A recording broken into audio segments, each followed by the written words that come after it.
President Anderson, members of the faculty, Board of Trustees, distinguished guests, my old colleague, Senator Bob Byrd, who has earned his degree through many years of attending Knight Law School, while I am earning mine in the next 30 minutes, distinguished guests, ladies and gentlemen.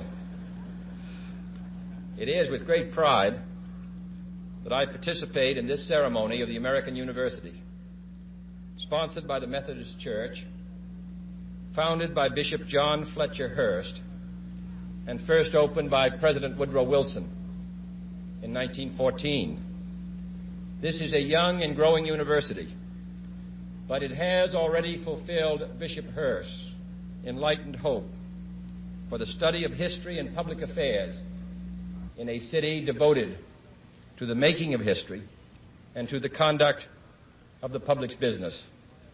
By sponsoring this institution of higher learning for all who wish to learn, whatever their color or their creed, the Methodists of this area and the nation deserve the nation's thanks. And I commend all those who are today graduating. Professor Woodrow Wilson once said that every man sent out from a university should be a man of his nation as well as a man of his time. And I'm confident that the men and women who carry the honor of graduating from this institution will continue to give from their lives, from their talents, a high measure of public service and public support. There are few earthly things more beautiful than a university, wrote John Masefield in his tribute to English universities, and his words are equally true today. He did not refer to towers or to campuses. He admired the splendid beauty of a university because it was, he said, a place where those who hate ignorance may strive to know, where those who perceive truth may strive to make others see. I have therefore chosen this time and place to discuss a topic on which ignorance too often abounds and the truth too rarely perceived, and that is the most important topic on earth, peace. What kind of a peace do I mean, and what kind of a peace do we seek? Not a Pax Americana enforced on the world by American weapons of war, not the peace of the grave or the security of the slave. I am talking about genuine peace, the kind of peace that makes life on earth worth living, the kind that enables men and nations to grow and to hope and build a better life for their children. Not merely peace for Americans, but peace for all men and women. Not merely peace in our time, but peace in all time. I speak of peace because of the new face of war. Total war makes no sense in an age where great powers can maintain large and relatively invulnerable nuclear forces and refuse to surrender without resort to those forces. It makes no sense in an age where a single nuclear weapon contains almost 10 times the explosive force delivered by all the Allied air forces in the Second World War. It makes no sense in an age when the deadly poisons produced by a nuclear exchange would be carried by wind and water and soil and seed to the far corners of the globe and to generations yet unborn. Today, the expenditure of billions of dollars every year on weapons acquired for the purpose of making sure we never need them is essential to the keeping of peace.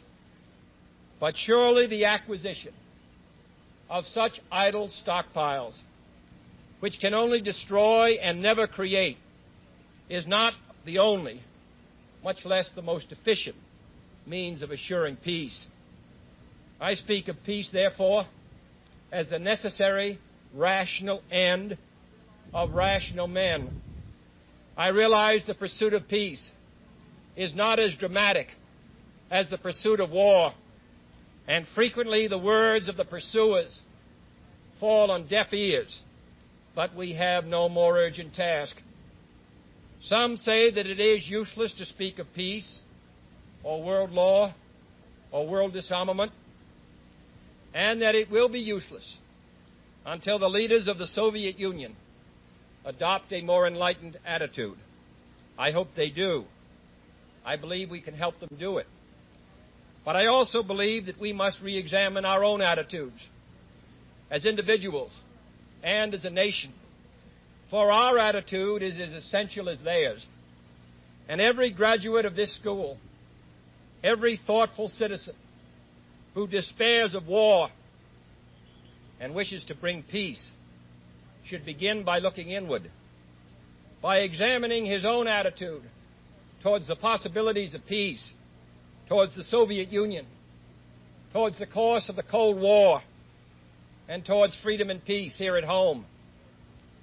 First, examine our attitude towards peace itself. Too many of us think it is impossible. Too many think it is unreal. But that is a dangerous, defeatist belief.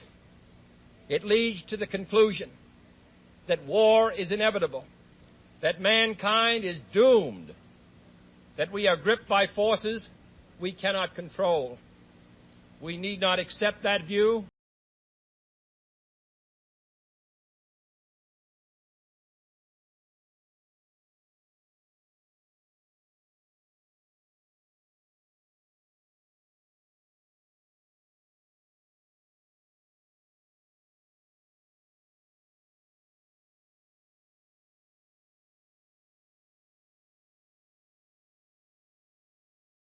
Infinite concept of universal peace and goodwill, of which some fantasies and fanatics dream. I do not deny the value of hopes and dreams, but we merely invite discouragement and incredulity by making that our only and immediate goal. Let us focus instead on a more practical, more attainable peace, based not on a sudden revolution in human nature, but on a gradual evolution in human institutions, on a series of concrete actions and effective agreements which are in the interests of all concerned. There is no single simple key to this peace, no grand or magic formula to be adopted by one or two powers. Genuine peace must be the product of many nations, the sum of many acts. It must be dynamic, not static, changing to meet the challenge of each new generation. For peace is a process, a way of solving problems. With such a peace, there will still be quarrels and conflicting interests, as there are within families and nations. World peace, like community peace, does not require that each man love his neighbor. It requires only that they live together in mutual tolerance, submitting their disputes to a just and peaceful settlement. And history teaches us that enmities between nations, as between individuals, do not last forever. However fixed our likes and dislikes may seem, the tide of time and events will often bring surprising changes in the relations between nations and neighbors. So let us persevere. Peace need not be impractical, and war need not be inevitable. By defining our goal more clearly, by making it seem more manageable and less remote, we can help all people to see it, to draw hope from it, and to move irresistibly towards it. And second, let us re-examine our attitude towards the Soviet Union. It is discouraging to think that their leaders may actually believe what their propagandists write. It is discouraging to read a recent authoritative Soviet text on military strategy and find on page after page wholly baseless and incredible claims, such as the allegation that American imperialist circles are preparing to unleash different types of war, that there is a very real threat of a preventative war being unleashed by American imperialists against the Soviet Union, and that the political aims, and I quote, of the American imperialists are to enslave economically and politically the European and other capitalist countries and to achieve world domination by means of aggressive war, unquote. Truly, as it was written long ago, the wicked flee when no man pursueth. Yet it is sad to read these Soviet statements, to realize the extent of the gulf between us. But it is also a warning to the American people not to fall into the same trap as the Soviets, not to see only a distorted and desperate view of the other side, not to see conflict as inevitable, accommodation as impossible, and communication as nothing more than an exchange of threats. No government or social system is so evil that its people must be considered as lacking in virtue. As Americans, we find communism profoundly repugnant as a negation of personal freedom and dignity. But we can still hail the Russian people for their many achievements in science and space, in economic and industrial growth, in culture, in acts of courage. Among the many traits the peoples of our two countries have in common, none is stronger than our mutual abhorrence of war. Almost unique among the major world powers, we have never been at war with each other. And no nation in the history of battle ever suffered more than the Soviet Union in the Second World War. At least 20 million lost their lives. Countless millions of homes and families were burned or sacked. A third of the nation's territory, including two-thirds of its industrial base, was turned into a wasteland, a loss equivalent to the destruction of this country east of Chicago. Today, should total war ever break out again, no matter how, our two countries will be the primary target. It is an ironic but accurate fact that the two strongest powers are the two in the most danger of devastation. All we have built, all we have worked for, would be destroyed in the first 24 hours. And even in the Cold War, which brings burdens and dangers to so many countries, including this nation's closest allies, our two countries bear the heaviest burdens. For we are both devoting massive sums of money to weapons that could be better devoted to combat ignorance, poverty, and disease. We are both caught up in a vicious and dangerous cycle, with suspicion on one side breeding suspicion on the other, and new weapons begetting counterweapons. In short, both the United States and its allies, and the Soviet Union and its allies, have a mutually deep interest in a just and genuine peace and in holding the arms race. Agreements to this end are in the interests of the Soviet Union as well as ours, and even the most hostile nations can be relied upon to accept and keep those treaty obligations, and only those treaty obligations, which are in their own interest. So let us not be blind to our differences, but let us also direct attention to our common interests and the means by which those differences can be resolved. And if we cannot end now our differences, at least we can help make the world safe for diversity. For in the final analysis, our most basic common link is that we all inhabit this small planet. We all breathe the same air. We all cherish our children's futures. And we are all mortal. Third, let us re-examine our attitude towards the Cold War, remembering we're not engaged in a debate, seeking to pile up debating points. We are not here distributing blame or pointing the finger of judgment.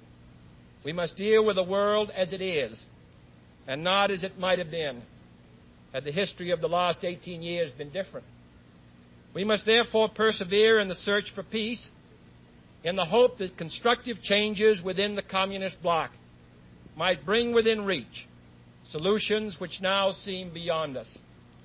We must conduct our affairs in such a way that it becomes in the communist interest to agree on a genuine peace, and above all, while defending our own vital interests, nuclear powers must avert those confrontations which bring an adversary to a choice of either a humiliating retreat or a nuclear war. To adopt that kind of course in the nuclear age would be evidence only of the bankruptcy of our policy or of a collective death wish for the world.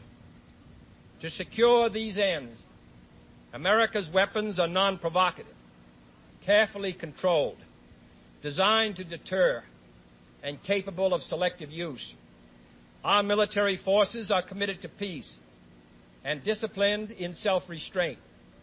Our diplomats are instructed to avoid unnecessary irritants and purely rhetorical hostility, for we can seek a relaxation of tensions without relaxing our guard.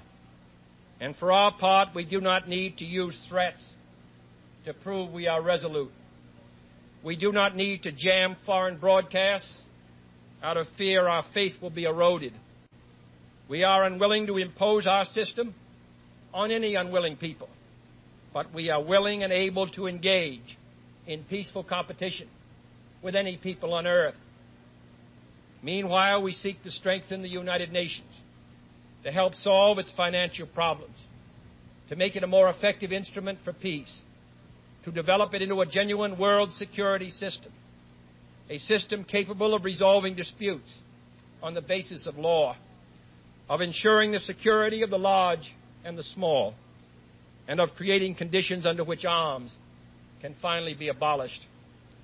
At the same time, we seek to keep peace inside the non-communist world, where many nations, all of them our friends, are divided over issues which weaken Western unity, which invite communist intervention, or which threaten to erupt into war. Our efforts in West New Guinea, in the Congo, in the Middle East, and the Indian subcontinent have been persistent and patient, despite criticism from both sides. We have also tried to set an example for others by seeking to adjust small but significant differences with our own closest neighbors in Mexico and Canada. Speaking of other nations, I wish to make one point clear. We are bound to many nations by alliances. These alliances exist because our concern and theirs substantially overlap. Our commitment to defend Western Europe and West Berlin, for example, stands undiminished because of the identity of our vital interests. The United States will make no deal with the Soviet Union at the expense of other nations and other peoples, not merely because they are our partners, but also because their interests and ours converge. Our interests converge, however, not only in defending the frontiers of freedom, but in pursuing the paths of peace. It is our hope and the purpose of Allied policy to convince the Soviet Union that she, too, should let each nation choose its own future, so long as that choice does not interfere with the choices of others. The communist drive to impose their political and economic system on others is the primary cause of world tension today, for there can be no doubt that if all nations could refrain from interfering in the self-determination of others, the peace would be much more assured. This will require a new effort to achieve world law, a new context for world discussions. It will require increased understanding between the Soviets and ourselves. An increased understanding will require increased contact and communication.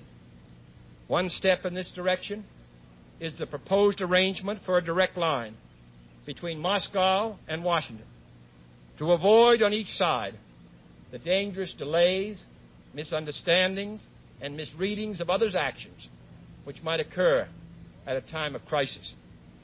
We have also been talking in Geneva about our first step measures of arms controls, designed to limit the intensity of the arms race and reduce the risk of accidental war. Our primary long-range interest in Geneva, however, is general and complete disarmament, designed to take place by stages, permitting parallel political developments to build the new institutions of peace which would take the place of arms. The pursuit of disarmament has been an effort of this government since the 1920s. It has been urgently sought by the past 3 administrations. And however dim the prospects are today, we intend to continue this effort, to continue it in order that all countries, including our own, can better grasp what the problems and the possibilities of disarmament are. The only major area of these negotiations where the end is in sight, yet where a fresh start is badly needed, is in a treaty to outlaw nuclear tests. The conclusion of such a treaty, so near and yet so far, would check the spiraling arms race in one of its most dangerous areas. It would place the nuclear powers in a position to deal more effectively with one of the greatest hazards which man faces in 1963, the further spread of nuclear arms. It would increase our security. It would decrease the prospects of war. Surely this goal is sufficiently important to require our steady pursuit, yielding neither to the temptation to give up the whole effort, nor the temptation to give up our insistence on vital and responsible safeguards. I'm taking this opportunity, therefore, to announce 2 important decisions in this regard. First, Chairman Khrushchev, Prime Minister Macmillan, and I have agreed that high-level discussions will shortly begin in Moscow, looking towards early agreement on a comprehensive test ban treaty. Our hope must be tempered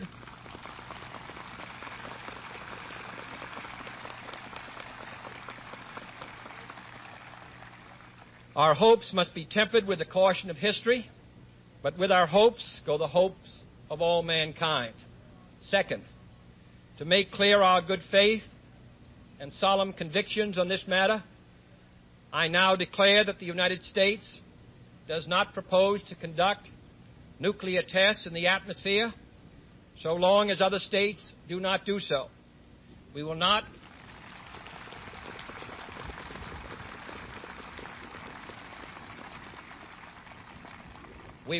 be the first to resume. Such a declaration is no substitute for a formal binding treaty, but I hope it will help us achieve one. Nor would such a treaty be a substitute for disarmament, but I hope it will help us achieve it. Finally, my fellow Americans, let us examine our attitude towards peace and freedom here at home. The quality and spirit of our own society must justify and support our efforts abroad. We must show it in the dedication of our own lives, as many of you who are graduating today will have an opportunity to do by serving without pay in the Peace Corps abroad or in the proposed National Service Corps here at home. But wherever we are, we must all, in our daily lives, live up to the age-old faith that peace and freedom walk together. In too many of our cities today, the peace is not secure because freedom is incomplete. It is the responsibility of the executive branch at all levels of government, local, state, and national, to provide and protect that freedom for all of our citizens by all means within our authority. It is the responsibility of the legislative branch at all levels, wherever the authority is not now adequate, to make it adequate. And it is the responsibility of all citizens in all sections of this country to respect the rights of others and respect the law of the land. All this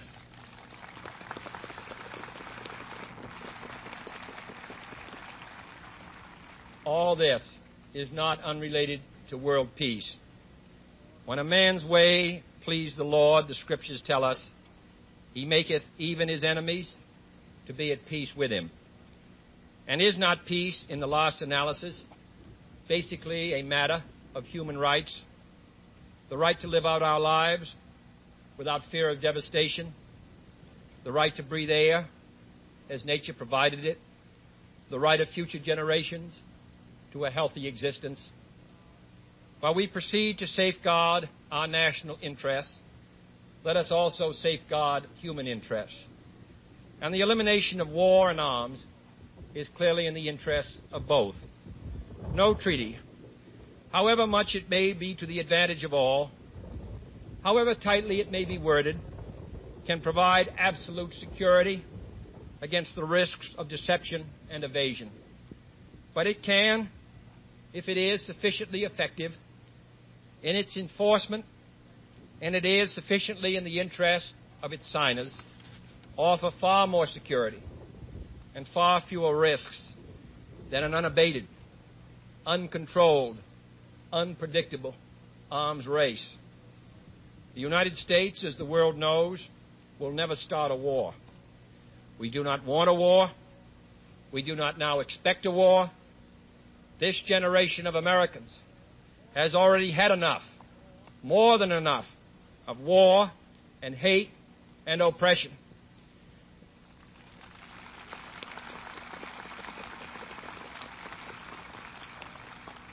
We shall be prepared if others wish it. We shall be alert to try to stop it. But we shall also do our part to build a world of peace where the weak are safe and the strong are just.